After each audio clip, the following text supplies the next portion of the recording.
We live life among other people. If you're having trouble in a relationship, I empathize with you. Relationships are truly tough. Things make it nice for us to live among each other. Traffic lights and signs, air traffic controllers managing the flow of air traffic, banks investing, and those helping people manage their common courtesy. One of the most important things to learn is that the other person should feel heard. It's also wonderful the things we create and share with each other in the world. Phones play awesome music. We enjoy homemade cuisine from family recipes passed down from generation, and then watch a play performed live. Those are delightful things. What, though, could be more devastating than the experience of widowhood and the death of 2 children, and poverty all at one time?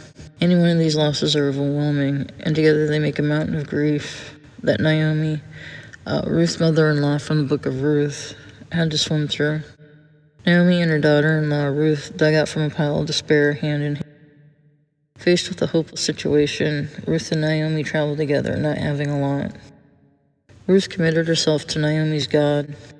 God saw Ruth through that difficult period of uncertainty to the point of healing and readiness for marriage to Boaz. As Naomi traveled through the grief process to recovery, she experienced anger, depression, and a sense that God had dealt her bitter blows and then abandoned her. She felt hopeless and initially could not understand Ruth's faith. But after Ruth's God-giving success gleaning in Boaz's field, Naomi's outlook changed drastically. She's able to see that God was working at helping them rebuild their lives. The marriage of Ruth and Boaz brought joyful fulfillment to Naomi once again.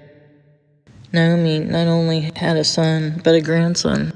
Boaz was wonderfully gentle and wise. Although strong and successful, he was concerned about the needs of those around him. He was immediately interested in Ruth's and Naomi's situation, all while maintaining Ruth's dignity. Perhaps a widower himself, and likely a few years older than Ruth, Boaz displayed admirable self-control and respect for Ruth. He chose to delay gratification rather than compromise. God led Naomi to a new life with promise for the future. The son of Ruth and Boaz would become the grandfather of King David and the ancestor of Jesus the Messiah. They could never have known the simple acts of faith that would lead to salvation and blessings of millions, and we will never know the fruit simple acts bear. All we need to do is trust God and obey His will for us.